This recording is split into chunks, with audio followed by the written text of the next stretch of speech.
Hallelujah.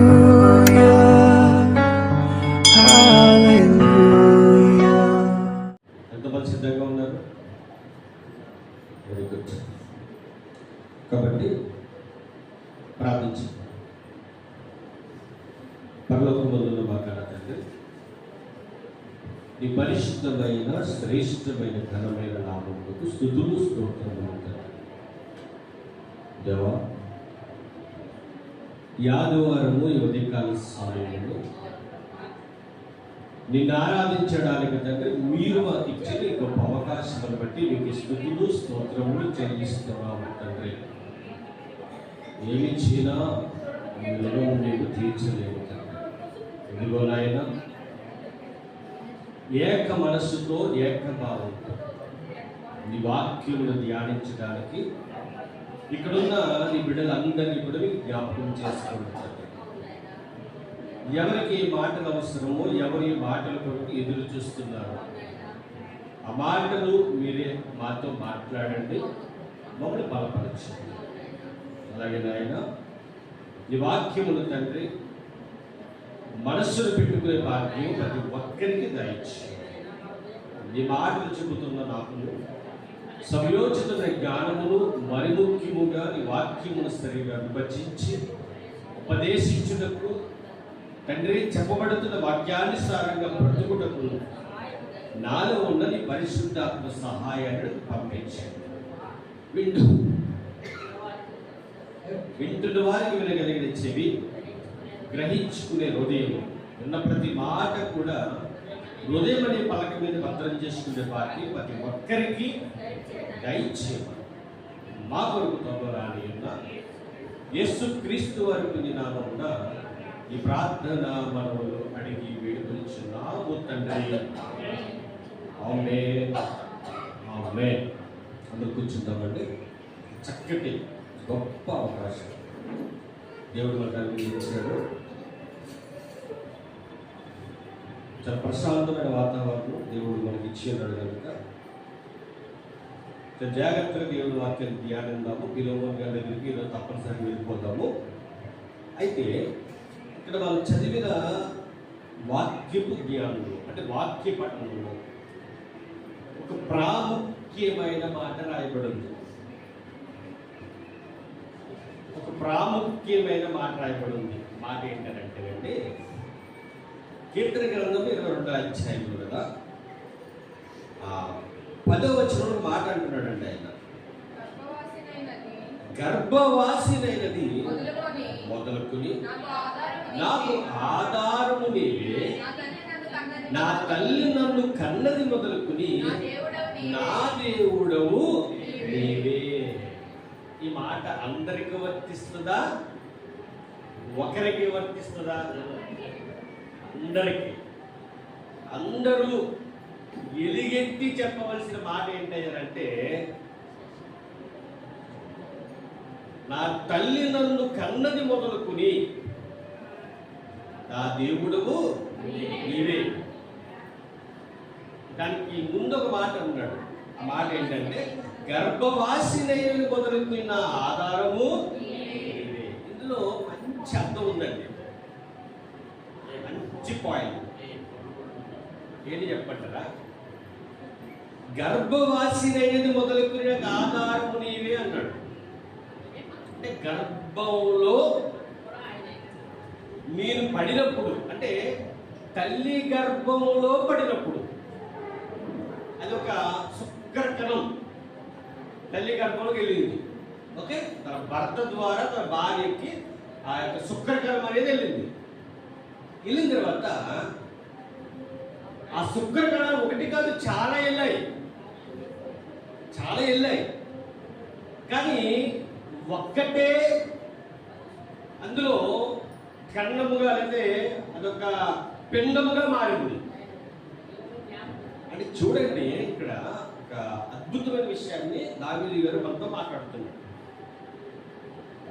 ఈయన కీర్తనలు అన్నీ కూడా ఎలా ఉంటాయండి, చాలా ఆశ్చర్యంగా ఉంటాయి.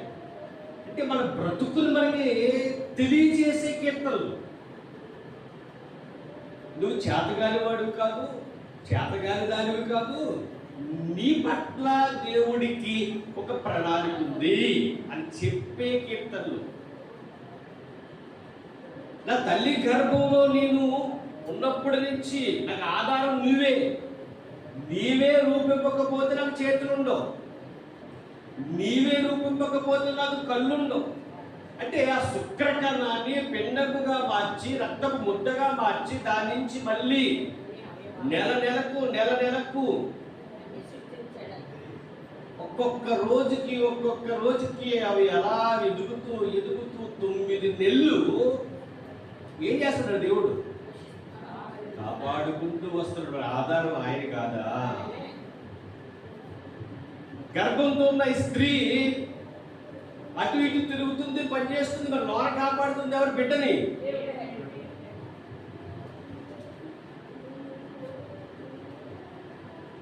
ఏం కావాలంటే తింటుంది, మరి అవన్నీ బిడ్డకు కూడా వెళ్తాయి కదా. అంటే ఇక్కడ మీరు ఆలోచించవలసింది, అర్థం చేసుకోవాల్సింది ఏంటంటే, ఈరోజు మేము ఇలా ఉన్నాము, మనం ఇలా ఉన్నాము అంటే దానికి కారణము దేవుడు. ఇప్పుడు ఆ దేవుడు మనం ఏం చేయాలి? గణపరచాలి. మనం ఆయనను మనం ద్వారా ఏం చేయాలి? మహిమపరచాలి. మన ద్వారా ఆయనకి ఏం రాకూడదు? అవమానం రాకూడదు.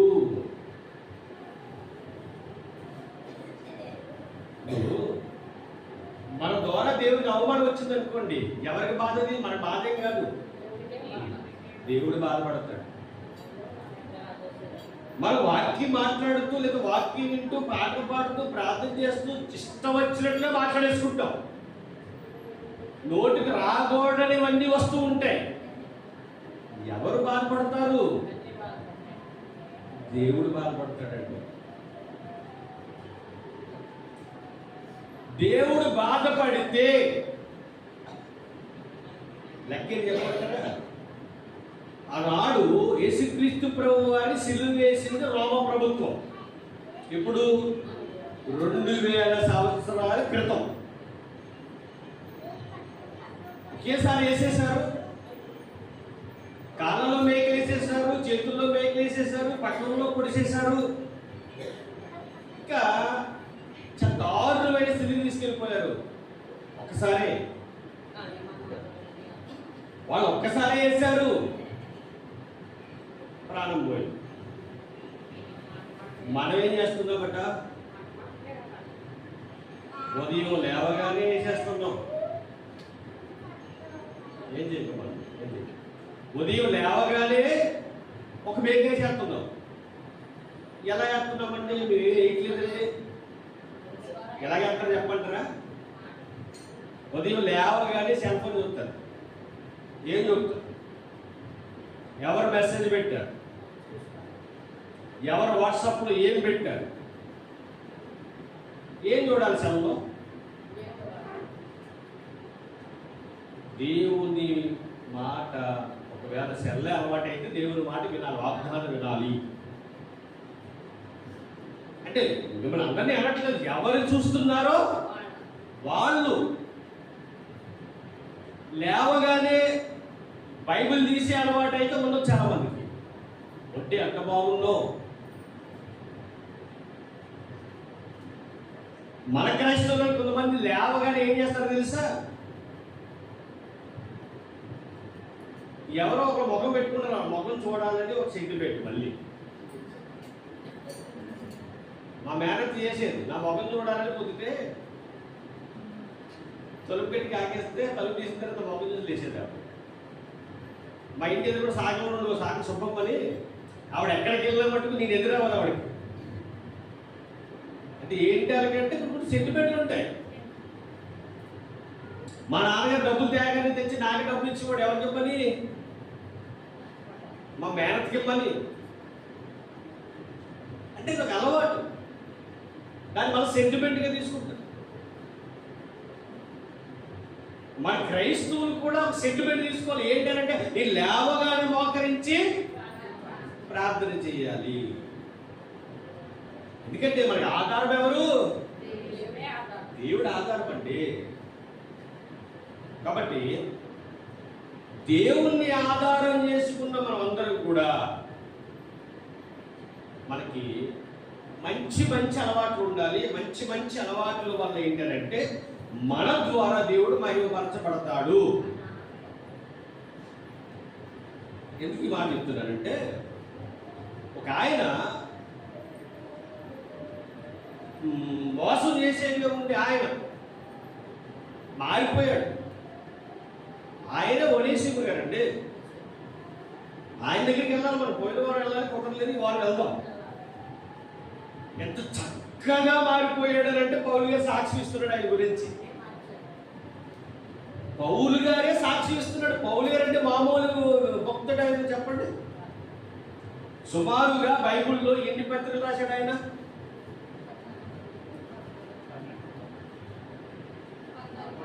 14 పత్రికలు. ఇది ఎందుకు ఇప్పుడు జ్ఞాపకం చేసినట్టు ఫస్ట్ చెప్పాను మీకు. ఏముండాలని? జ్ఞాపకం ఉండాలని. సుమారుగా కాదు కానీ ఆయన రాసిన పత్రిక కరెక్ట్గా 14 పత్రికలు రాశాడు. ఇంకో విషయం అడుగుతాను ఇప్పుడు, అలాగే వచ్చాయి కాబట్టి. అపోస్తలుల కార్యాలు ఎవరు రాశారండి?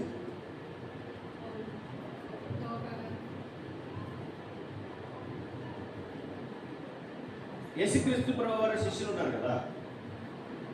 మత్తయి సువార్త మత్తయి గారు రాశాడు.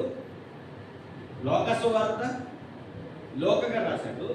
మార్కు సువార్త మార్కు గారు రాశాడు. యోహాను సువార్త యోహాను గారు రాశారు. ఇప్పుడు అపోస్తలుల కార్యాలు ఎవరు రాశారు అంటే లోకా గారు రాశారు. ఎవరు రాశారు?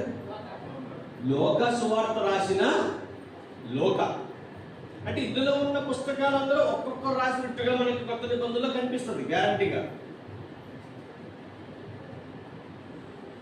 అపోస్తలుడు పౌలు గారు 14 పత్రికలు రాసిన పౌలు గారు ఒనేసిము గురించి ఏమిస్తున్నాడు? సాక్ష్యం. ఏ సాక్ష్యం? వెళ్ళిపోదాం అక్కడికి, వెళ్ళిపోదాం. అందరూ కూడా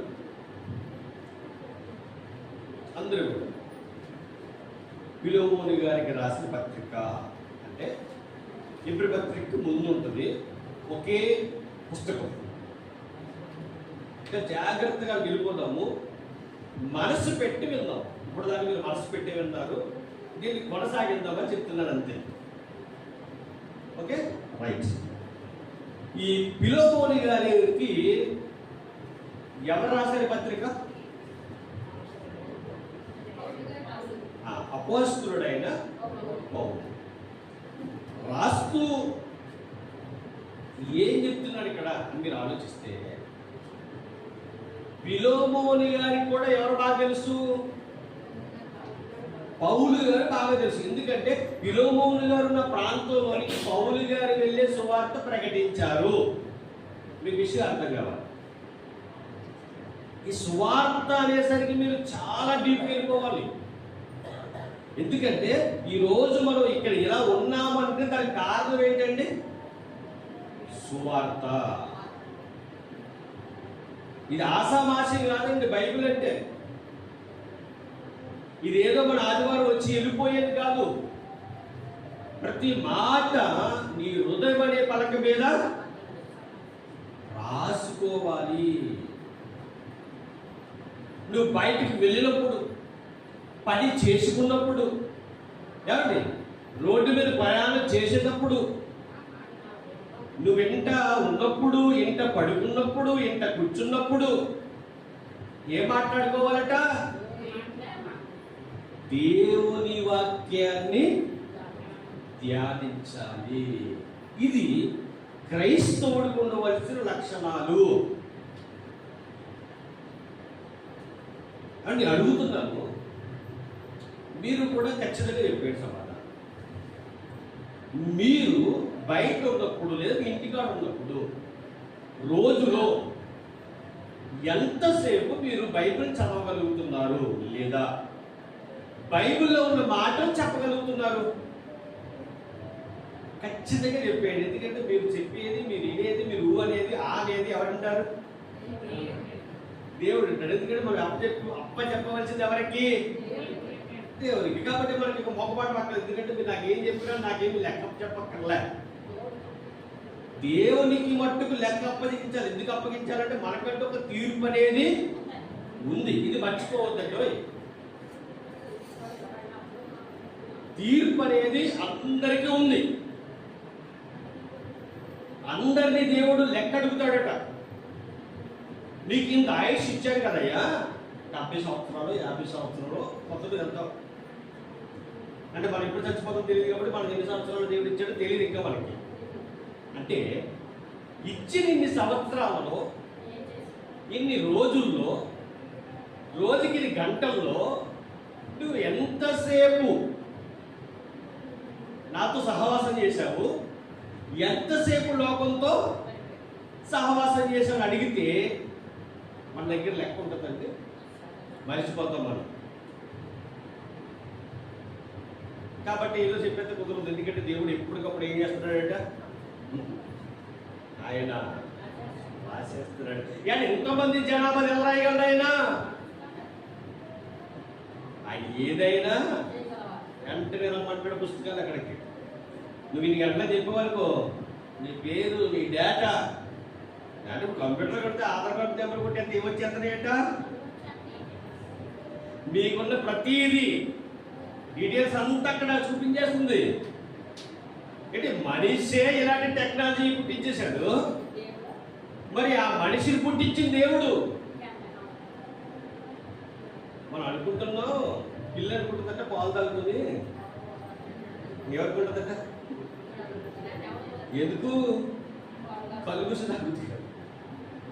అలా మనం కూడా అనుకుంటామట, నన్ను ఎవరు చూడట్లేదులే, నన్ను ఎవరు లేరు కదా, నేను ఒంటరిగా ఉన్నాను, నేనేం చెప్తాను ఎవరు తెలుసు? మనిషికి తెలియకపోవచ్చు కానీ ఎవరు తెలుసట? దేవుడికి తెలుసు. ఈ భయం అనుకుంటారంటే ఇక్కడ పౌలు గారు ఫిలోమోని గారికి వాక్యాన్ని నేర్పించాడు. ఫిలోమోని గారికి రక్షణ, ఫిలోమోని గారు సువార్త ప్రకటించింది కూడా ఎవరో తెలుసా? అపోస్తలుడైన పౌలు గారు. సుమారుగా పౌలు గారు చాలా ప్రయాణాలు, 3 ప్రయాణాలుగా రాస్తారు ఇందులో. ఆ ప్రయాణాలలో చిత్తం మీకు అవన్నీ కూడా ఉపవాస ప్రార్థనలు ఉంటాయి కదా మనకి, అందులో మాట్లాడుకుందాం. పౌలు గారు చేసిన ప్రయాణాలలో ఎంత కష్టపడ్డాడో, ఆయన ఎంతమందిని రక్షించాడో, రక్షించిన వారి వరకు మళ్ళీ ఎలాంటి ప్రయాణాలు చేశాడో. ఇక్కడ అలాంటి భక్తిపరుడు ఫిలోమోని గారికి లెటర్ రాస్తున్నాడు. ఎవరి గురించి? ఇక్కడ ఈ పాట అంతా కూడా ఎవరి గురించి చెప్పండి? ఒక మనిషి గురించి. అంటే ఒక వ్యక్తిని రక్షించడానికి ఇంత కష్టపడాలా? అవును. ఒక వ్యక్తిని రక్షించడానికి నువ్వు కష్టపడాలి. ఆ వ్యక్తిని రక్షించిన తర్వాత ఆ వ్యక్తి కూడా ఆత్మీయంగా వెలుగుతున్నాడా లేదా నువ్వేం చేయాలి? పరీక్షించాలి. అందుకే మందిరానికి ఎవరు సరిగా రాకపోయినా, మందిరంలో ఎవరు సరిగా హాజరు కాకపోయినా బాధ అనేది ముందు ఉంటుంది. వారి గురించి ప్రార్థన అనేది చేస్తాం, అడుగుతాం. వాళ్ళు ఏమనుకున్నా, ఒకవేళ వాళ్ళు ఎదురుగుండా బాగా మాట్లాడి తర్వాత తిట్టుకున్నా ఏం పర్లేదు. ఎందుకంటే లెక్క ఎవరికి అప్పగించాలి? ఆ నమ్మకం నాది. నీ చేయవలసిన పని చేసే బాధ్యత నాది. నా ముందు బాగుండి తర్వాత ఒకవేళ ఏమనుకున్నా ఆ లెక్క ఎవరికి అప్పగించాలి? దేవుని. కాబట్టి నేను భయపడవలసిన పని అయితే లేదు, అలాగే మీరు కూడా భయపడవలసిన పని లేదు. ఎందుకంటే మిమ్మల్ని చూసేది దేవుడు. దేవునికి నామానికి మహిమ కలుగును. మన జీవితాలు అలా ఉండాలని ఆశపడుతున్నానండి. మన సంఘంలో ఉన్న ప్రతి సంఘ సభ్యుడు కూడా అలా ఉండాలని ఆశపడుతున్నానండి. ఇక్కడ అపోస్తలుడు పౌలు గారు ఒనేసిముని రక్షించడానికి చాలా కష్టపడ్డాడు. రక్షించిన తర్వాత అతను ఆత్మీయంగా పెంచడానికి కూడా చాలా కష్టపడ్డాడండి. తగ్గిపోయాడు. ఒనేసిముని ఆత్మీయంగా పెంచడానికి ఏమయ్యాడు తెలుసా? తగ్గించుకున్నాడు. యెషయా గ్రంథంలో మాట చదివించాడు కదా మీకు తెలుసా? జ్ఞాపకం ఉందా? యెషయా గ్రంథము 57 అధ్యాయము. యెషయా గ్రంథము తీగల స్పీడ్ యెషయా గ్రంథము 57 అధ్యాయము 17వ వచనం అనుకుంటే అది 11వ వచనం. ఒకసారి చదవండమ్మా. కాదు, అది మహాగణుడు. యెషయా గ్రంథం 57 అధ్యాయం కింద ఉంటుంది. ఎన్నో వచనం? 15 అమ్మా. 57 అధ్యాయము 15వ వచనం. మహాగణుడును మహోన్నతుడును పరిశుద్ధుడును నిత్య నివాసి అయి ఉన్నవాడును ఇలాగ సెలవిచ్చుచున్నాడు. నేను మహోన్నతమైన పరిశుద్ధ స్థలములో నివసించువాడును అయినను వినయము గల వారి ప్రాణమును ఉజ్జీవింపచేయుటకును నలిగిన వారి ప్రాణములను ఉజ్జీవింపచేయుటకును వినయము గల వారి యొద్దను దీన మనసు గల వారి యొద్దను నివసించుచున్నాను. దేవునికి మహిమ కలుగును గాక. ఆయన ఎవరి దగ్గర నివసిస్తాడట? వినయము గల వారి యొద్దను దీన మనసు గల వారి యొద్దను. నెక్స్ట్, ఆయన మహాగణుడును మహోన్నతుడును పరిశుద్ధుడును నిత్య నివాసి అయిన వాడును. ఏమండి, ఆయనకున్న పేర్లు ఎంత గొప్పగా ఉన్నాయి చూడండి. అంటే ఎంత ఉన్నతంగా ఉన్నాయి ఒకసారి ఆలోచించిన ప్రియమైన దేవుడు వాళ్ళరా. అంటే ఇంత గొప్ప దేవుడు మనం కలిగి ఉన్నామండి. కాబట్టి పౌలు గారు కూడా ఎలా ఉంటాడంటే తగ్గించుకున్నాడు. తగ్గింపు స్వభావం గురించి మాట్లాడుతూ ఇక్కడికి రేట్ చేయాలి. ఎందుకంటే పౌలు గారు మామూలు సేవకుడు కాదు. ఆయన పౌలు గారు మారు మనసు పొందక ముందు పరిస్థితి ఏమో తెలుసా మీకు? పౌలు గారు మారు మనసు పొందక ముందు, అంటే రక్షణ పొందక ముందు చూపించబడ్డారు. ఒక్కసారి ఆయన యొక్క చరిత్ర ఎవరి గురించి మనం మాట్లాడుకుంటా చెప్పండి. ఇప్పుడు అపోస్తలుడైన పౌలు గారు. పౌలు గారు మామూలు సేవకుడు కాదైనా చాలా ధైర్యవంతుడు, పౌరుషం గలవాడు. ఇంకా బాగా చెప్పాలంటే యేసుక్రీస్తు ప్రభువారు మరణం ఎలాగైతే మరణించాడో, ఎలాగైతే శ్రమను అనుభవించాడో, అన్ని శ్రమలు అనుభవించడానికి రెడీ అయిపోయిన ఒక యోధుడు ఎవరైనా అపోస్తలుడైన పౌలు గారు. ఆయన ఆ క్రీస్తు సైనికుడిగా మారక ముందు ఎవరు ఎలా ఉండేవాడు? ఒక్కసారి ఆయన గురించి వెళ్దామా? ఒక్కసారి ఆయన గురించి తెలుసుకోవాలని ఆశ ఉందా మీకు? ఒక్కసారి ఆయన దగ్గరికి వెళ్ళిపోదాం. అపోస్తల కార్యాలు కొత్త నిబంధనలోనే. ఈయన పేరు పౌలు, కానీ ముందు ఏ పేరు ఉండేదో కూడా తెలిసిపోతుంది. అపోస్తల కార్యాలు 7వ అధ్యాయము. 7వ అధ్యాయంలో మీకు ఒక ఆయన పరిచయం చేస్తాను. ఆయన పేరు స్టెఫన్. ఏం పేరు తెలుసా ఆయన గురించి మీకు? ఆయన దేవుని సేవలో ప్రాణాలు అర్పించడానికి కూడా సిద్ధపడిపోయాడు. ఇదంతా మనం చెప్పాలంటే చాలా దూరం వెళ్ళిపోవాలి. కాబట్టి చివరి మీకు కొన్ని విషయాలు చెప్పి పౌలు గారిని పరిచయం చేస్తా. ఇక్కడ 7వ అధ్యాయము 54వ వచనం నుంచి ఒకసారి స్టెఫన్ గారి చివరి క్షణాలు మీకు పరిచయం చేస్తున్నా. ఎవరి మాటలు? స్టెఫన్ గురించి.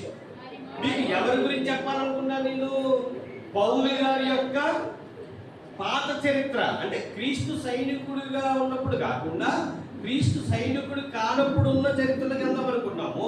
వెళ్ళాలంటే మీకు ఒక ఆయన కూడా పరిచయం చేయాలి. ఆయన పేరే స్టెఫన్. Okay, right. 54 7 అధ్యాయం. వారు మాటలు విని కోపముతో మండిపడి అతన్ని చూసి పండ్లు. ఎవరిని చూసి? స్టెఫన్. మీరు ఇప్పుడు ఒక్కసారి పౌలు గారిని పక్కన పెట్టి ఎవరి మైండ్లో పెట్టాలి? స్టెఫన్. నేను వెనక్కి బాగా వినపడుతుందా? ఎవరు అతను? స్టెఫన్. ఇప్పుడు స్టెఫన్ ఏం మాట్లాడుతున్నాడు అక్కడ? ఏం మాట్లాడుతుంది చెప్పంటారా? యేసుక్రీస్తు ప్రభు వారి గురించి చెప్తున్నాడు.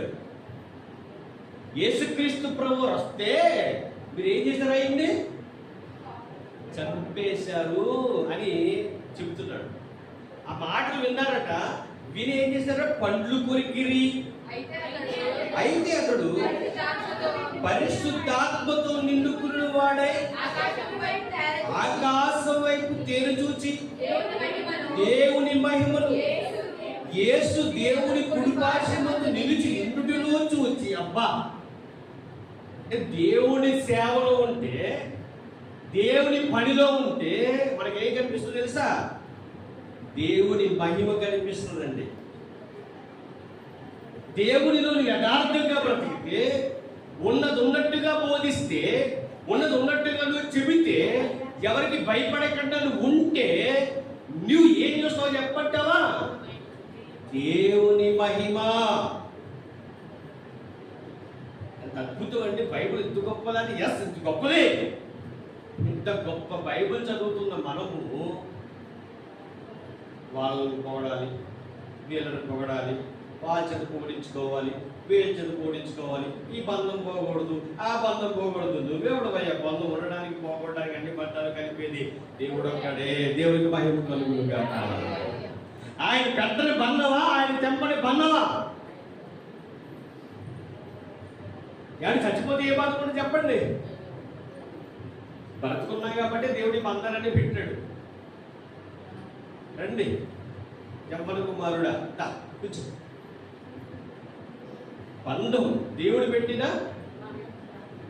ఖాళీ ఉంటలేదండి. మాకు బాగా పల్లెక్కి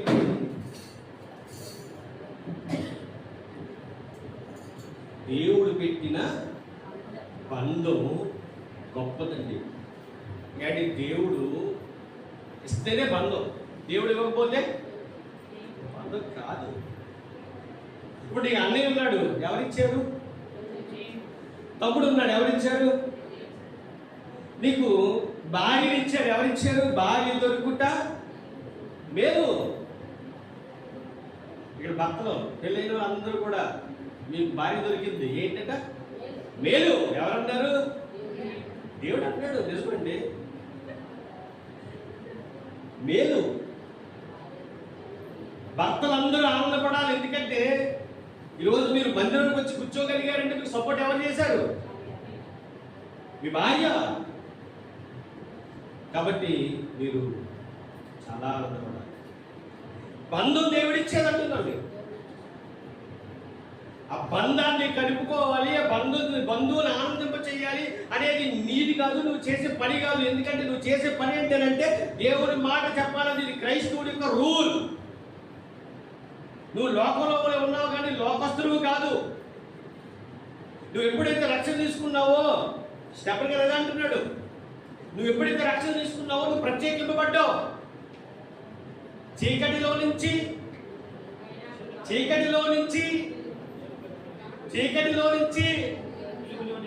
ఒక ఆయన చెప్తున్నాడు, చీకటిలో నుంచి. అయ్యి బాబోయ్, మీ నోట వస్తుందని అంటున్నాను. నేను చెప్పిన పాయింట్కి మీరు రేట్ చేసి చెప్పాలి. ఏమిన్నారు మీరు అసలు? చీకటిలో నుండి ఆశ్చర్యకరమైన తన వెలుగులోనికి పిలిచిన వారి పురాతి సంఘ ప్రజలకు చేయు నిమిత్తము ఏర్పరచబడిన వంశము, రాజులైన యాజక సమూహము. ఒకప్పుడు చీకటిలో ఉన్నాము, ఇప్పుడు ఆశ్చర్యకరమైన వెలుగులోనికి వచ్చావు. వచ్చిన మనం మౌనంగా ఉండకూడదట. మౌనంగా ఉండక ఏం చేయాలట? ఆయన గుణాతిశయములు. ఎవరి గుణాతిశయములట? నేను ఎవరైతే వెలుగులోకి తీసుకొచ్చారో ఆయన గుణాతి. ఎవరయ్యా మిమ్మల్ని తీసుకొచ్చింది? యేసుక్రీస్తు ప్రభువారు. ఇప్పుడు మనం ఆయన గుణాతిశయములు ఏం చేయాలి? ప్రచురము చేయాలి. ప్రచురము చేయడం అంటే ఏంటి? ప్రకటించడం. ఇప్పుడు ఆయన గుణాతిశయం ఏం చేయాలి? ప్రకటించాలి. ఇక్కడ అదే చేస్తున్నాడు. ఎవరు? స్టెఫెను గారు. వచ్చిన ఆయన మీరు చంపేశారయ్యా అంటే కొంతమందికి ఎలా ఉంటుందట?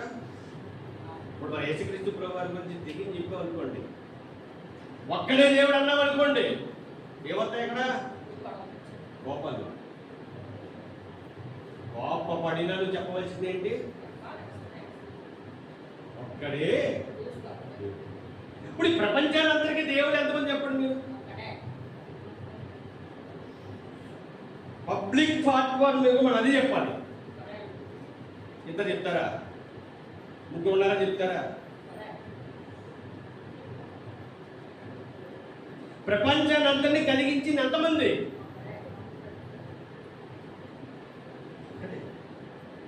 నువ్వు ఎన్ని తిప్పలు పడినా, ఎక్కడికి వెళ్ళినా, ఎక్కడున్నా నువ్వు చెప్పవలసిన మాట ఏంటంటే దేవుడు అక్కడే. ఇక్కడ ఈయన అదే అంటున్నాడు, వచ్చిన దేవుణ్ణి ఏం చేశారు మీరు? కోపం వచ్చేసింది. వస్తుందండి, కోపం వస్తుంది. కోపం వస్తుంది, వాళ్ళ కోపం వస్తుంది, మనకి శిక్ష వస్తుంది. ఎక్కడి నుంచి? దేవుడి నుంచి కాదు. మనుషులు కోపడితే మన మీద ఏం చేస్తారట? నింద వేస్తాడు. కానీ ఇక్కడ ఏం చేస్తున్నారట? రాళ్ళు రుతున్నారు. చూడండి 55వ వచనం. అయితే అతడు పరిశుద్ధాత్మతో నిండుకున్న వాడై ఆకాశం వైపు తేలి చూచి దేవుడి మహిమను, యేసు దేవుడి కుడిపార్శ్వమందు నిలిచి ఉండుట చూచి ఆకాశం తెరవబడుటయు మనిషి కుమారుడు దేవుడి కుడిపార్శ్వం మీద నిలిచి ఉండుటయు చూచుచున్నారని చెప్పెను. అప్పుడు వారు పెద్ద కేకలు వేసి చెవులు మూసుకుని ఏకముగా అతని మీద పడి. అంటే ఆయన ఏం చెప్తున్నాడు? ఇదిగో ఆకాశం చూడండి, అక్కడ దేవుడు ఉన్నాడు, తండ్రి ఉన్నాడు, తండ్రి కుడిపార్శ్వం మీద యేసుక్రీస్తు ప్రభు ఉన్నారు అని చెబుతుంటే వీళ్ళు ఏమంటున్నారట? కారణం ఏంటంటే స్టెఫెను గారు కనిపిస్తున్నారు, ఎవరు కనిపించట్లేదు? అక్కడ ఉన్న జనాగానికి ఎందుకు కనిపించట్లేదు? ఎందుకు ఈయన కనిపించారు? ఈయన పరిశుద్ధాత్మలతో నిండుకొని ఉన్నాడు. రెండోది ఏంటి చెప్పంటారా?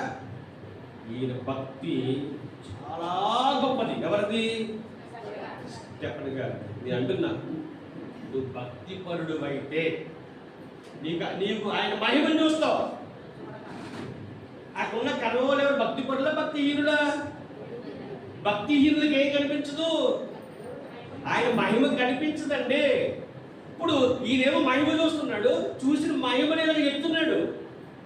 ఏదో కనిపిస్తుందా? కనిపించదు. కనిపించదు కాబట్టి వీళ్ళు చౌరు మూసుకున్నారండి. ఏంటి ఇలా కాగెడుతున్నాడు? ఏంటి ఇలా కలుస్తున్నాడు? ఎవరి గురించి? స్టెఫెను గారి గురించి. అసలు ఈడు ఇలా పిచ్చోడైపోడేంటి, వీడు బతకూడదు ఇంకా అని అక్కడున్న అవివేకులు, అక్కడున్న మూర్ఖులు, యేసుక్రీస్తు ప్రభు వారిని సిలువ వేయడానికి కారణమైన వారు ఏం చేశారో చెప్పంటారా? చూడండి. పట్టణము వెలుపలకి అతనిని వెళ్ళగొట్టి అందరూ ఆయన పడ్డారట. పడిపోయి ఏం చేశారట? పట్టణము వెలుపలకి తీసుకెళ్ళిపోయారట. తీసుకెళ్ళి రాళ్ళు రువ్వి చంపిరి. రాళ్ళు రువ్వి చంపారట. రాళ్ళతో ఏం చేశారట? ఎందుకు కొట్టారంటే దేవుని గురించి మాట్లాడినందుకు. దేవుడి గురించి మాట్లాడితే ఏమొస్తాయి? ఇప్పుడు పెద్ద మరణానికి రావట్లేదు. ఇప్పుడు గట్టిగా వస్తే నిందలు, లేకపోతే నీకు దూరం అయిపోతారు, లేకపోతే నిన్ను వినేసేస్తారు, లేకపోతే నీ దగ్గర రారు. అంతే. అప్పట్లో చంపట్లేదు అంటే కొన్ని చోట్ల జరుగుతున్నాయి, కొన్ని దేశాల్లో జరుగుతున్నాయి. కానీ మనకైతే లేదు, వస్తున్నారికైతే. మన రాష్ట్రంలో అయితే లేదు. ఇక్కడ మీరు బాగా ఆలోచించండి. ఇక్కడ ఏం చేశారు? పట్లు వెలుపలికి అతన్ని వెళ్ళగొట్టి రాళ్ళు రువి చంపిరి. సాక్షులు సౌలు అను ఒక యవ్వని పాదముల యొద్ద తమ వస్త్రములు పెట్టిరి. ఎవరంటే ఎవరి దగ్గర పెట్టారట? ఈయన ఎవరో తెలుసా సౌలు?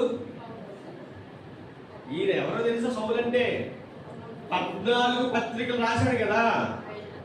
అపోస్తలుడైన పౌలు, ఇక్కడ సౌలు. ఇప్పుడు స్టెఫను వాళ్ళందరూ కూడా చంపేశారు.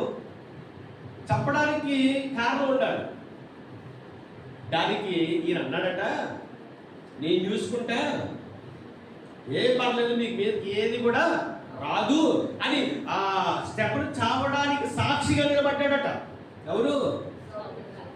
సౌలు అంటే పౌలు. అతని చరిత్రది, గత చరిత్రది. ఇంకా కింద చదవండి అక్కడ 59. ప్రభువుని గురించి మొరపెట్టుచు యేసు ప్రభువా ఆత్మను చేర్చుకునమని స్టెఫను పలుకుచుండగా వారు అతన్ని రాళ్లతో కొట్టిరి. అతడు మోకాళ్ళుని, ప్రభువా వారి మీద ఈ పాపము మోపకుమని గొప్ప శబ్దముతో పలికెను. ఈ మాట పలికి నిద్రించెను. సౌలు అతని చావులకు సమ్మతించెను. ఇప్పుడు ఈ స్టెఫను చచ్చిపోవడానికి నేనున్నాను, ఏం మాత్రం చంపేయండి అని ఎవరన్నారు? సౌలు అంటే పౌలు అన్నాడు. ఇంకా ఆయన గురించి ఇంకా లోతుకెళ్దామా? పౌలు గారి గురించి వెళ్దాం. కిందకు వచ్చారు 8వ అధ్యాయం. 8వ అధ్యాయం. ఆ కాలమందు యెరూషలేములోని సంఘములకు గొప్ప హింస కలిగినందున అపోస్తలులు తప్ప అందరూ యూదయ సమరయ దేశముల యందు చెదిరిపోయి భక్తిగల మనుషులు స్టెఫనును సమాధి చేసి అతని గురించి బహుగా ప్రాణాపించిరి. ఈ సంఘటన జరిగిన తర్వాత చాలా మంది ఏమయ్యారట? చెదిరిపోయారట. ఎందుకు? హింస జరుగుతుందని. అక్కడ యేసుక్రీస్తు ప్రభువారు నమ్ముకుంటే, ఆయన గురించి ప్రార్థన పెట్టుకున్నా, ఆయన గురించి మాట్లాడుకున్నా ఏమొస్తున్నాయంటే అక్కడ శ్రమలు. నిజమండి, నువ్వు దేవుని నమ్ముకున్న తర్వాత నీకు వచ్చే శ్రమలు, కానీ శ్రమల్లో నువ్వు నిలబడితే దేవుడు ఉన్నతమైన స్థాయికి తీసుకెళ్తాడు. అప్పుడు ఏం జరిగిందట? వీళ్ళు అందరూ వెళ్ళిపోయారట, చాలా చోట్ల వెళ్ళిపోయారట. ఇంకా అపోస్తలుల్లో ఉన్నారు అక్కడ. అంటే ఆ 12 మందే ఉన్నారు. ఇప్పుడు ఈ 12 మంది ఏం చేశారట? స్టెఫన్ ఏం చేశారు? సమాధి చేసి అతని గురించి ఏడ్చారు. ఏడ్చిన తర్వాత ఏం జరుగుతుంది చూడండి. సౌలు అంటే పౌలు. ఓకేనా? మీకు అర్థమైంది కదా? సౌలు అంటే పౌలు. ఈ సౌలు అయితే ఇంటింటా చొచ్చి పురుషులను స్త్రీలను ఈడ్చుకుని పోయి చెరసాలలో వేయించి సంఘమును పాడు చేయుచుండెను. అబ్బా, ఎంత బాధాకరమైన విషయం అండి. ఈరోజు ఆత్మను రక్షిస్తున్నాడు కదా పౌలు గారు. ఆయన పాత చరిత్ర అంటే మారు మనసు పొందక ముందు చరిత్ర ఏంటో చెప్పంటారా? సంఘాల్లోకి జొచ్చి ఎక్కడైనా ఏ ఇంట్లోనైనా దేవుని మాట చెప్పుకుంటారనుకోండి, పాటలు పాడుకుంటున్నారనుకోండి, ఆ గిలి ఏం చేసేవాడట? తలుపు కొట్టి ఎవరున్నారు లోన అనలేదు. అంటే తలుపు కొట్టి లోన ఏం చేస్తారమ్మా అని అడగలే. తలుపు బద్దలు కొట్టి లోన ఎవరైతే ఉన్నారో వాళ్ళందరినీ ఏం చేసేవాడట? ఈడ్చి పడేసేవాడట. అంటే సంఘాన్ని ఏం చేశాడు ఆయన? హింసించేవాడు, పాడు చేసేవాడు ఆయన. ఇంకా మీకు బాగా అర్థం కావాలి, ఇంకా ఎంత వాడుకుపోయాడో, ఇంకా ఎంత దారుణంగా పాత జీవితం ఉందో మీకు అర్థం కావాలంటే 9వ అధ్యాయం. 9వ అధ్యాయం ప్రారంభోచనం. సౌలు ఇంకను ప్రభు యొక్క శిష్యులను బెదిరించుటను హత్య చేయుటను తనకు ప్రాణాధారమైనట్టు ప్రధాన యాజకుని వద్దకు వెళ్ళాడు. ఇంకో విషయం ఏంటంటే ఆయన బ్రతకడానికి నేను ఎందుకు బ్రతుకున్నానంటే ఇదే కారణమయ్యా. కొంతమంది అంటూ ఉంటారు, నేను బ్రతికి మన ఉద్యోగం చేయాలి, నా గోల్ ఇదే, నేను సాధించాలి, నేను ఈ చదువు చదవాలి, ఈ జాబ్ చెయ్యాలి, ఈ వర్క్ చెయ్యాలి, లేదా అది కొనాలి, అది చెయ్యాలి అని ఒక ఆశ ఉంటుంది. ఇక్కడ ఈయనకి ఏంటంటే ఆశ. సౌలు గారికి ఆశ ఏంటి, పౌలు గారికి ఆశ ఏంటి? మళ్ళీ చదవమంటారా? మళ్ళీ చదువుతారా?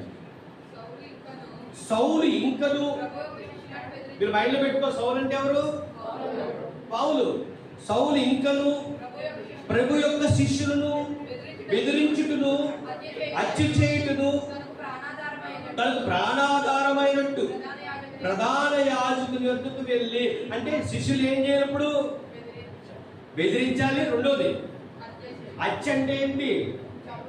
చంపేయడం అండి. అంటే ఎంత ఘోరమా? అంటే అంత దారుణమైన పరిస్థితులు ఉండేవాడండి. ప్రధాన యాజకుల దగ్గరికి ఎందుకు వెళ్ళాలట? చూడండి ఉంటుంది,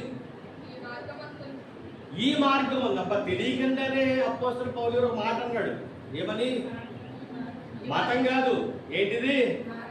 మార్గం. మనం వెళ్ళేది మతమా మార్గమా చెప్పండి? మన మార్గం అంటే మంచి మార్గం. నేనే మార్గము, నేనే జీవము, నేనే సత్యం. ఇది మతం కాదు, మార్గం, మంచి మార్గం.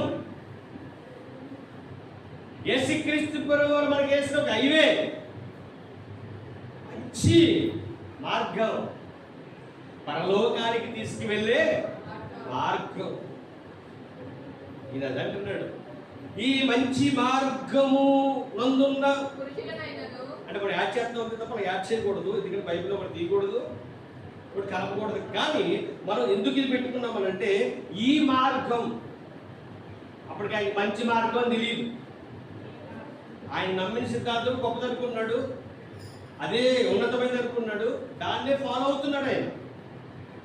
అందుకు అంటున్నాడు, ఈ మార్గమందున్న పురుషులనేమి స్త్రీలైనను కనుగొనిన ఎడల వారిని బంధించి యెరూషలేమునకు తీసుకుని వచ్చుటకు దమస్కులోని సమాజంలో వారికి పత్రికలు ఇమ్మని అడిగారు. ఎంత గౌరవం చూడండి. అంటే దేవునిలో ఉన్న వారిని, యేసుక్రీస్తు నమ్మిన వారిని ఏం జరుగుతున్నాడంటే చంపేయాలి. ఇప్పుడు అది తీసుకొచ్చి ఎక్కడ పడేయాలి? ఇదండి ఎవరి స్టోరీ, ఎవరి చరిత్ర? పౌలు గారి చరిత్ర. అలాంటి పౌలు గారు ఇంత దుర్మార్గమైన, ఆయన అంటాడు, నేను భ్రష్టుణ్ణి, ఒకప్పుడు నేను దుర్మార్గమైన పని చేసేవాడిని. నిజమండి. అందుకు ఎవరైనా తప్పు చేస్తే వెంటనే ఆయన వారి గురించి తప్పుగా ఇప్పుడు మాట్లాడలేదు. వాక్యం చెప్పి వారిని ఏం చేశాడట? మార్చాడు. ఎందుకంటే ఈయన కూడా అలాంటి వేలును ఉండేవాడు. అలాంటి వేలు ఉన్నప్పుడు అతను ఈ మార్గాన్ని లో ఉన్న వారిని నేను వెళ్ళే దాంట్లో తీసుకురావాలని అనుకున్నాడు. అనుకుని ఏం చేశాడట? ప్రధాన యాజకుల దగ్గరికి వెళ్ళాడట. వెళ్ళి ఏమన్నాడట?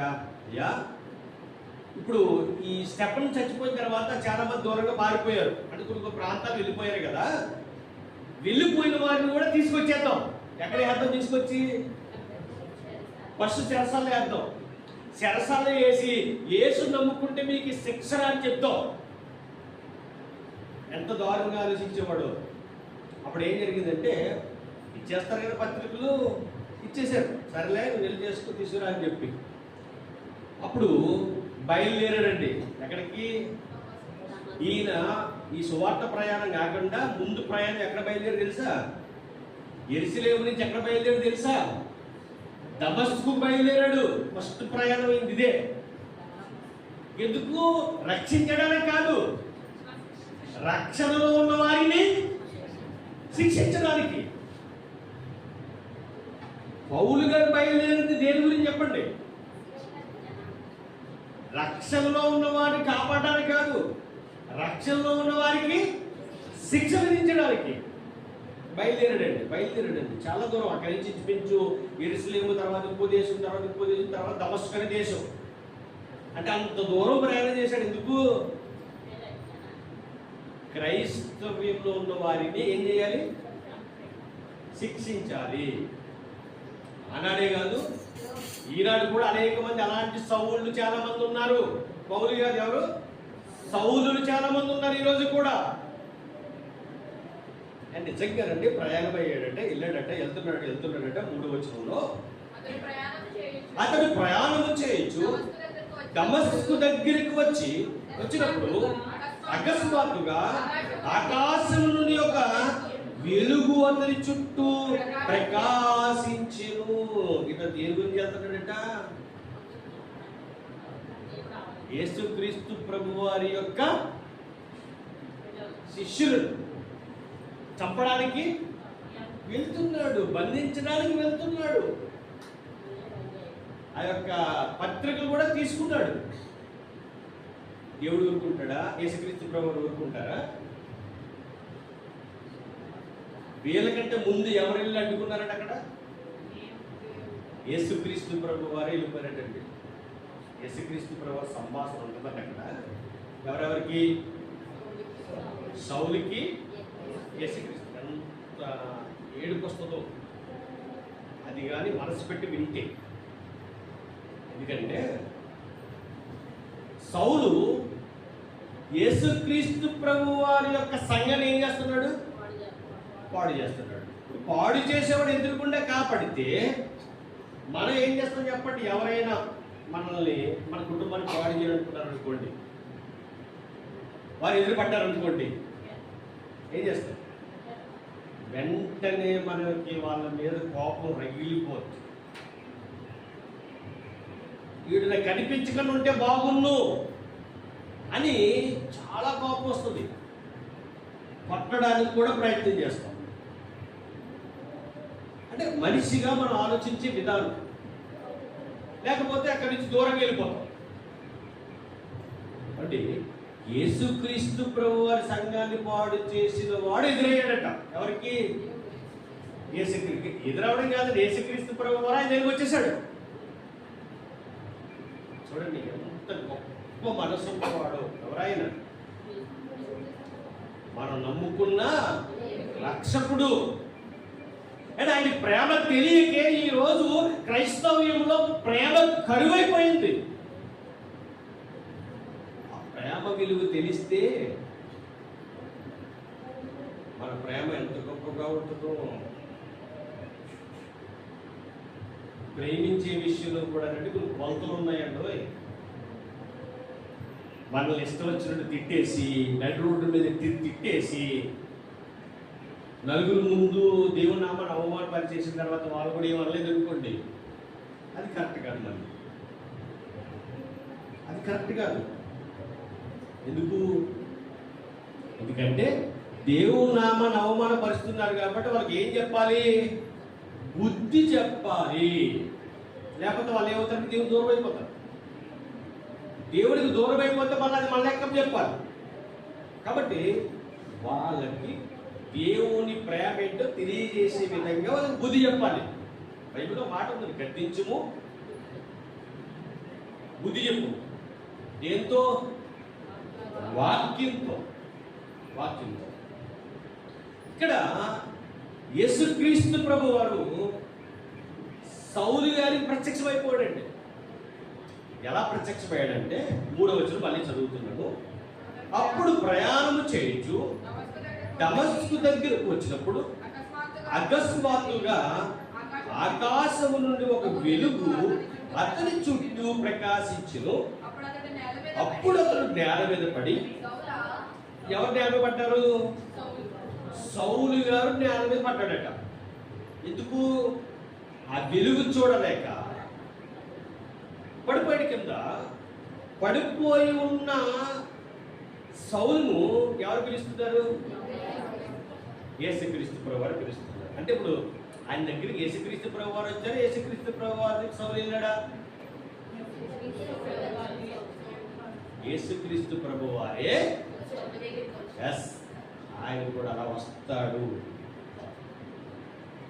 ఏమన్నాడు చూడాలి, సౌలా సౌలా నీవేళ నన్ను హింసించుచున్నావని తనతో ఒక స్వరం పలుకుట విన్నాను. యేసుక్రీస్తు ప్రభువారు మాట్లాడుతుంది. యేసుక్రీస్తు ప్రభువారు బ్రతుకున్న కాలంలో ఈ సౌలు గారు రాలేదు, ఆయన దగ్గరికి పరిచయం లేదు. ఎప్పుడు పరిచయం అవుతున్నాడు? ఇప్పుడు యేసుక్రీస్తు ప్రభువారు చనిపోయి సమాధి చేయబడి తిరిగి లేచి మళ్ళీ అక్కడ తిరిగిన తర్వాత మళ్ళీ ఆయన పరలోకానికి ఆరోహం అయిన తర్వాత అప్పుడు మళ్ళీ సౌలు దగ్గరికి వచ్చాడట. అంటే పౌలు దగ్గరికి వచ్చాడట. ఎందుకు వచ్చాడు? తన సంఘాన్ని పాడు చేస్తున్నాడు కాబట్టి. దేవుడు అనుకున్నాడు, రైట్, ఇతడు నమ్ముకున్న సిద్ధాంతంలోనే ఇతడు ఖచ్చితంగా ఉన్నాడు కదా, అది మంచి మార్గం కాదు కదా. ఇప్పుడు నా గురించి బ్రతికితే ఇంకెంత గొప్పగా బతుకుతాడో అని డైరెక్ట్ యేసుక్రీస్తు ప్రభువు వచ్చేసారు ఆయన దగ్గరికి. వచ్చి సౌలా సౌలా ఎందుకయ్యా నన్ను హింసిస్తున్నావంటే, ఎప్పుడైనా యేసుక్రీస్తు ప్రభువు మాట్లాడాడు అతను. యేసుక్రీస్తు ప్రభు వారి యొక్క సంఘం ఇది. ఎవరి సంఘం? డౌట్ ఏంటి మీకు? యేసుక్రీస్తు ప్రభు వారి సంఘం. ఇప్పుడు ఈ సంఘాన్ని ఎవరైనా హింసించాలనుకున్నారనుకోండి, మనం ప్రార్థనే చేద్దాం, జోక్యం చేసుకుంది ఎవరైనా చెప్పంటారా? ఆయన వస్తాడా? వస్తాడు. ఎలా వస్తాడంటే నీకు నాకు కనిపిస్తాడు ఏంటి? ఆయన ఎవరిని పంపాలో వాళ్ళని పంపిస్తాడు, ఎవరిని పంపి ఏం చేయాలో అది చేస్తాడు. ఇప్పుడు ఇది ఉంది, ఒక బాగ్గా, ఒక మట్టిగా, ఒక రేషెట్గా, ఒక అటు ఏం కట్టేవాళ్ళు అవన్నీ కట్టేవాళ్ళు. మరి ఇదంతా ఎవరు చేయించుకున్నారు? నేను చేశాను అంటే కుదురుద్దా? ఆయన సంకల్పం లేనిదే ఇటుకి ఇటుకి కూడా నువ్వు పెట్టలేవు. అంటే ఏం జరిగినా ఆయన చేయాలి, ఏం చేయాలనుకున్నా ఆయనే చేయాలంటే మనం ప్రార్థన చేయడం అనేది చాలా ప్రాముఖ్యం. ఏంటయ్యా నువ్వు నన్ను హింసించావంటే అప్పుడు ఏమంటున్నాడు ఆయన అంటే, ప్రభువా నువ్వు ఎవడో అని అతను అడగగా ఆయన నీవు హింసించుచున్న యేసును, నువ్వు నన్ను హింసిస్తున్నావు, నా సంఘాన్ని హింసిస్తున్నావు, నన్ను ప్రార్థించేవాడిని హింసిస్తున్నావు, నా గురించి మాట్లాడేవాడిని హింసిస్తున్నావు, నా సంఘంలో ఉన్నవాడిని నువ్వు పాడు చేస్తున్నావు. పాడు చేయడం అంటే ఈడ్చిపోతున్నావు, అర్థం మీరే అర్థం చేసుకోవాలి. తీసుకెళ్ళిపోతున్నావు, శిరసాలు వేసేస్తున్నావు.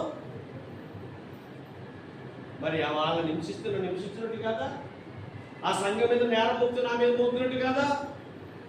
ఈ సంఘానికి శిరస్సు యేసుక్రీస్తు ప్రభువారు.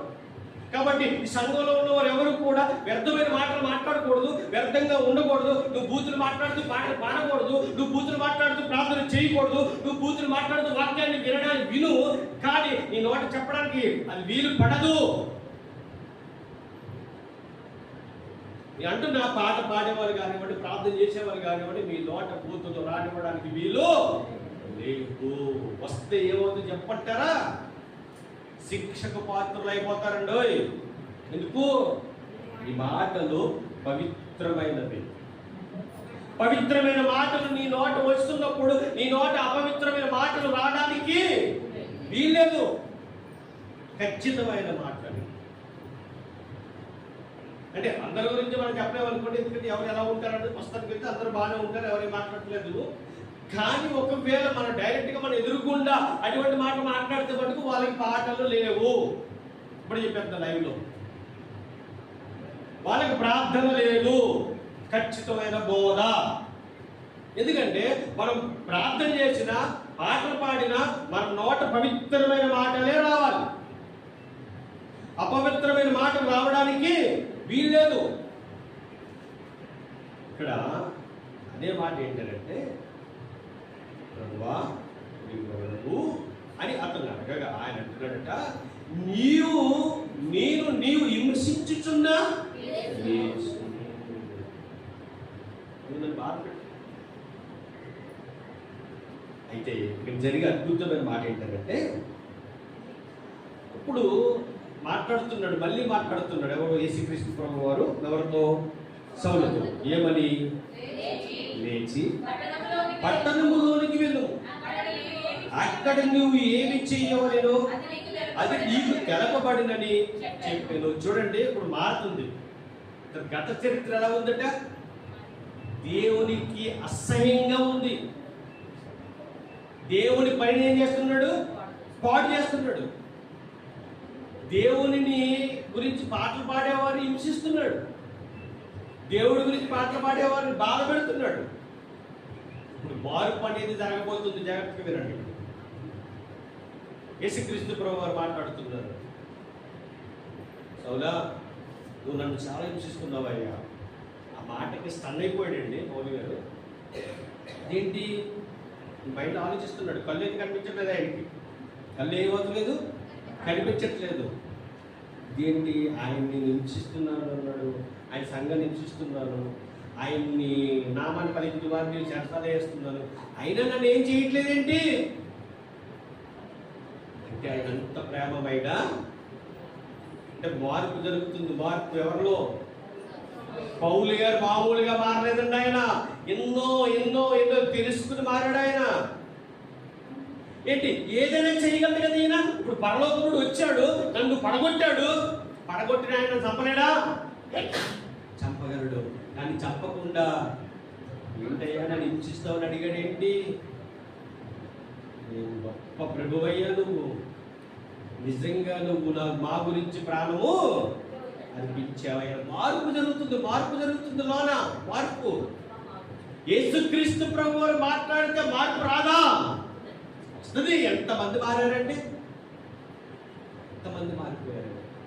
నిజంగా మార్పు చూడండి ఎంత బాగా జరుగుతుందంటే, వినడం మొదలు పెట్టాడండి. చూడడం లేదు ఇంకా ఆయనకి, చూపు లేదు.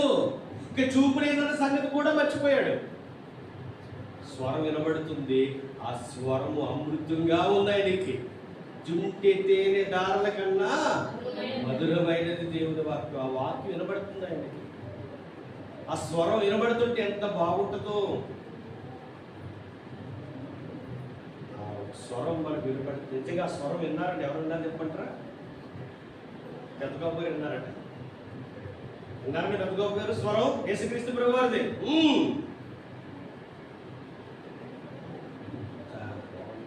ప్రార్థన చేస్తున్నాను నేను కూడా. నాకు ఎప్పుడు వినపడలేదు. తండ్రి నువ్వు కూడా నాతో నువ్వు మాట్లాడితే నెమ్మదిగా నువ్వు అంటే మాట్లాడుతూ ఇలా మాట్లాడు. వాక్యం ద్వారా మాట్లాడాడంటో మన ఇంకో రకంగా అంత చేసుకోకండి. అది నిదట్లో మనం పడుకున్నప్పుడు మీకు నిలబడుతూ ఉంటాయి. అలా నాకు ఇప్పుడు వినపడలేదు. కానీ వాక్యం ద్వారా ప్రతిరోజు దేవుడు నాతో మాట్లాడుతున్నాడు. మీతో కూడా మాట్లాడుతున్నాడు. ఇప్పుడు కూడా మాట్లాడుతున్నాడు.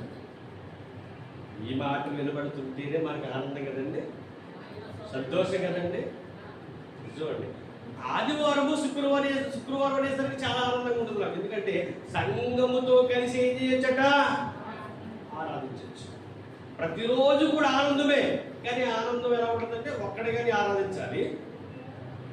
వస్తాం, నైవేట్టుకుంటాం, వాక్యం చెప్తాం, పాట పాడుకుంటాం, దేవుడు ఉంటాడు, అది ఆనందమే.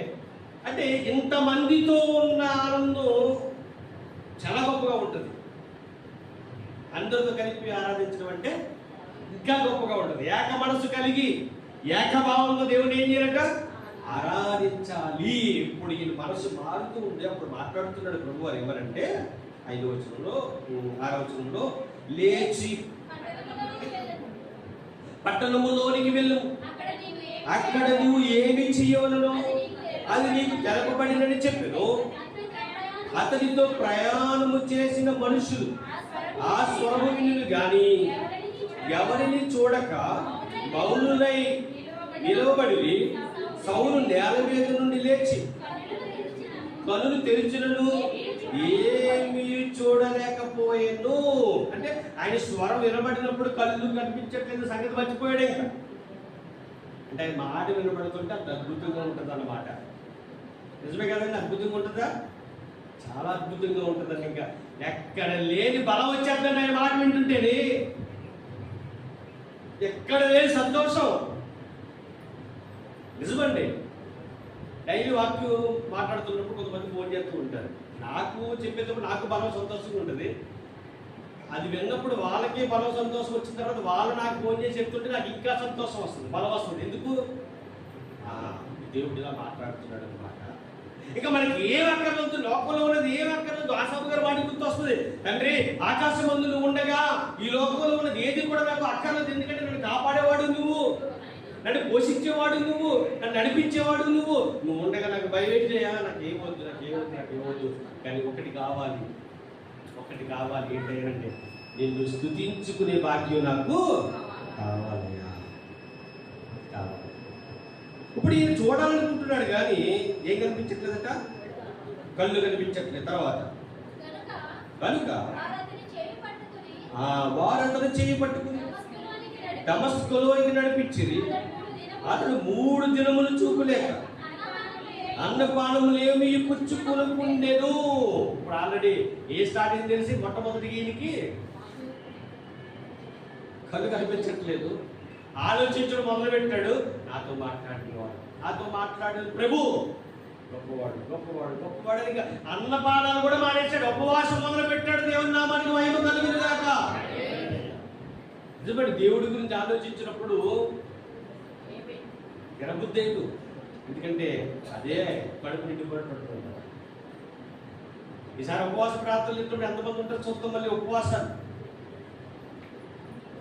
మొదలు పెట్టాడు ఎవరు? సౌలు. 3 రోజులు అన్నపానం తెలియదట. తర్వాత దమస్కులో అననీయాను ఒక శిష్యుడు, ఎవరికి? యేసుక్రీస్తు ప్రభు వారికి. తర్వాత ప్రభు దర్శనమందు అననీయ అని అతన్ని పిలవగా అతను, ప్రభువా ఇదిగో నేను ఉన్నానెను. అందుకు ప్రభు నీవు లేచి తిన్ననీది అనబడిన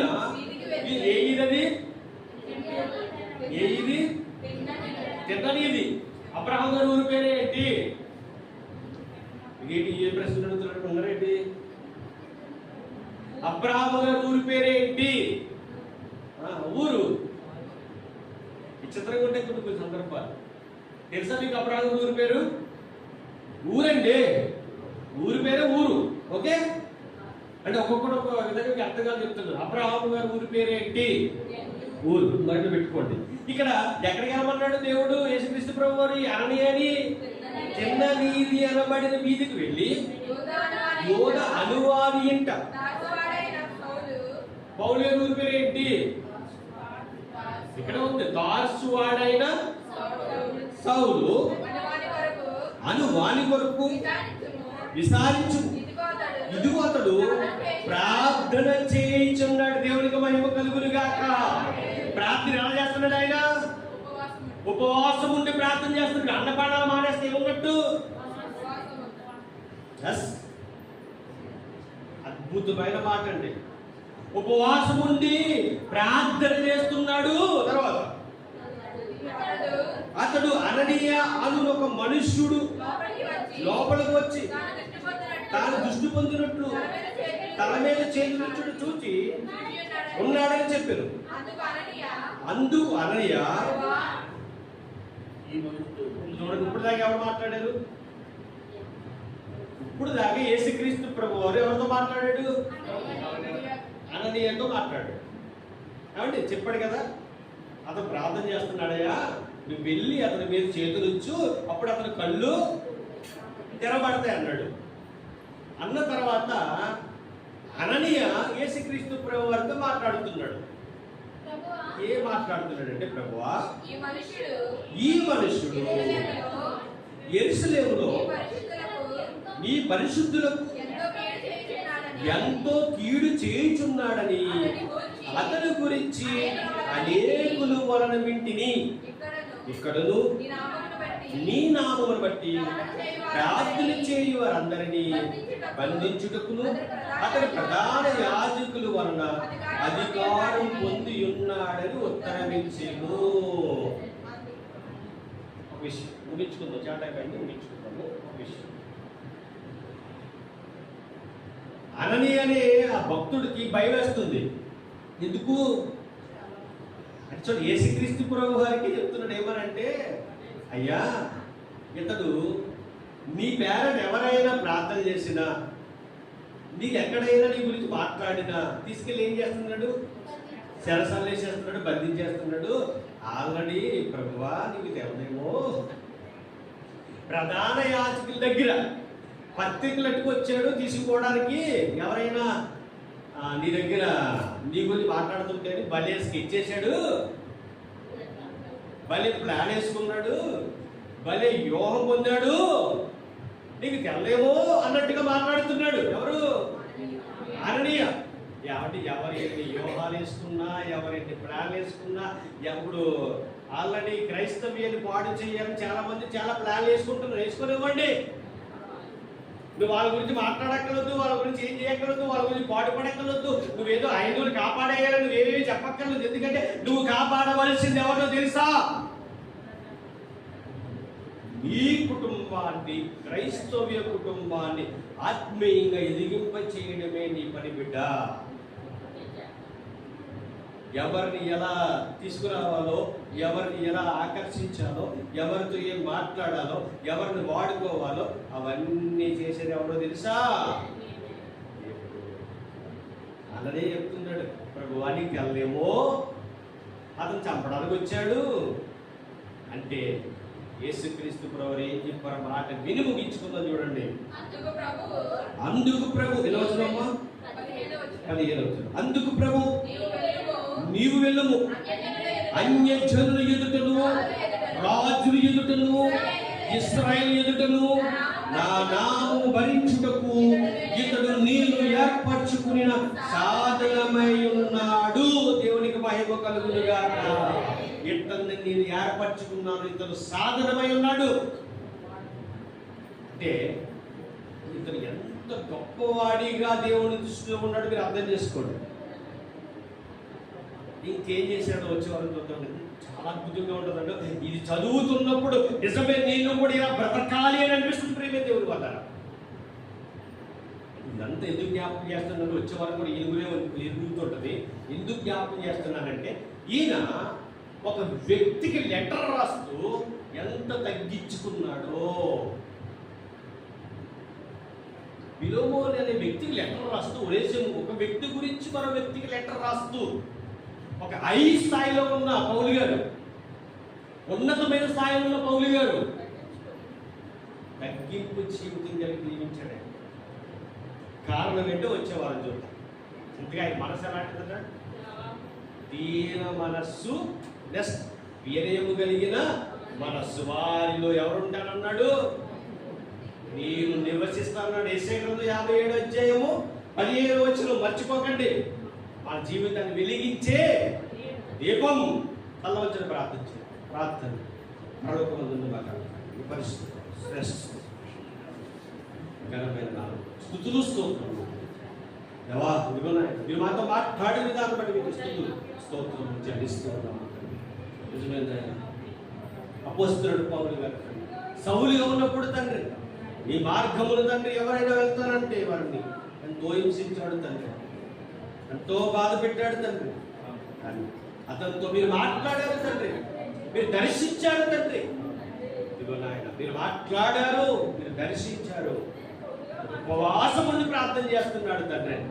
నిజమేనా? నీ మాట మా మనసులను మార్చేది తండ్రి.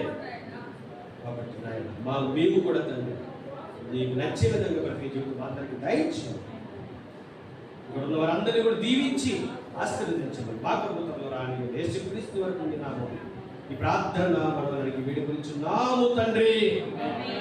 ఆమేన్ ఆమేన్. అందరికి వందనాలండి. అలాగే మధ్యలో ఉన్న బావగారు ప్రసాద్ గారు